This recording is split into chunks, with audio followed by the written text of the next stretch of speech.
Nisikulaumu? Nisikulaumu for what? Kwa hili lazima nikulaumu. Kwa hiyo umekubali kabisa? Ashura, umekubali kumuoa mwanamke mwingine and not mimi, na umeridhika kabisa? For sure ninyi ni selfish sana. You don't mind about others. Haya, nenda kaoe Ashura. Leave me alone. You animal Ashura. Kama wewe ni mwanamke ambaye ulitamani katika mahusiano yako mfikie future fulani ambayo mmeipanga, na mwisho siku inakuwa tofauti, lazima ujisikie vibaya. Ndivyo ilivyokuwa kwa Cleopatra. Basi alikuwa akiongea yeye tu muda wote. Hakujua maneno yake yalikuwa ni msumari wa moto kwa Ashura, ambaye alikuwa akakaa kimya muda wote akimtizama tu kwa uchungu. Mwisho siku Ashura akamwambia, Cleopatra, nimekuita hapa ili tuongee na unifanye nijisikie vizuri at least. Sio kunitukana, sio kuitukana familia yangu. At least ujisikie vizuri.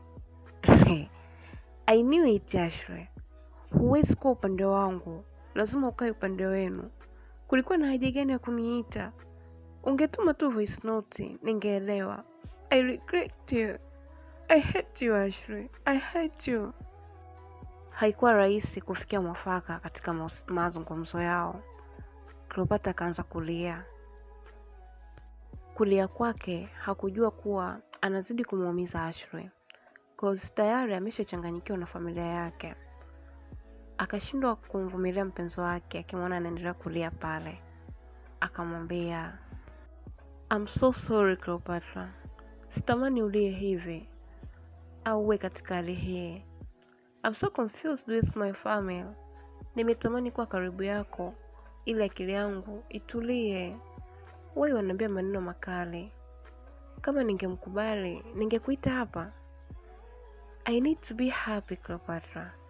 Unazidi kuniconfuse. Okay. Just go home. Niache tu alone kwa muda, nitafakari. Sasa hapo Ashura aliamua afunge mada hiyo kihivyo yani. Katika hii situation kupata final nzuri itakuwa ngumu sana. Na Cleopatra baada ya kusikia maneno hayo kutoka kwa Ashura, aliondoka akiwa na hasira na uchungu mwingi katika moyo wake. Akamwacha Ashura pale. Baada ya Cleopatra kufika nyumbani, alimkuta sister yake akiwa anamsubiri kwa hamu kubwa. Baada ya kumuona tu sister yake, akaanza kulia tena, huku akimhagi sister yake kwa uchungu. Dada yake akamwambia, No Cleopatra, don't cry my baby. Twende chumbani. Ikabidi aanze kumkokota mdogo wake mpaka chumbani. Walipoingia chumbani, Cleopatra akamwambia, Clem mdogo wangu, ushalia sana. Sitamani nikuone katika hali hiyo tena. Just tell me, nini kimetokea? Haikuwa rahisi kwa Cleopatra kuacha kulia. Dada yake akaamua amwache kwanza alie, ili atoe uchungu uliokuwa ndani ya moyo wake. Aliamini akitulia wataongea vizuri.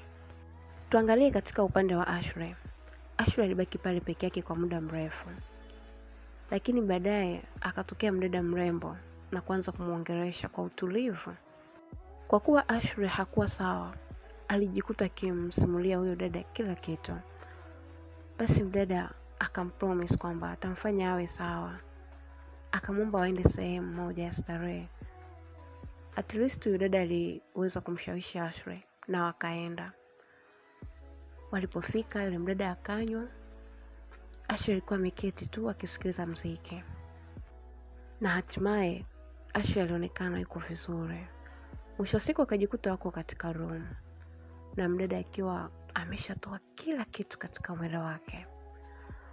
Alikuwa akiendelea kumtomasa Ashura ili akubali waweze kufanya tendo. Alisikika Ashura akihema huku akiongea, I'm so sorry. Don't do that. Nina mwanamke wangu. Where is she, Ashura?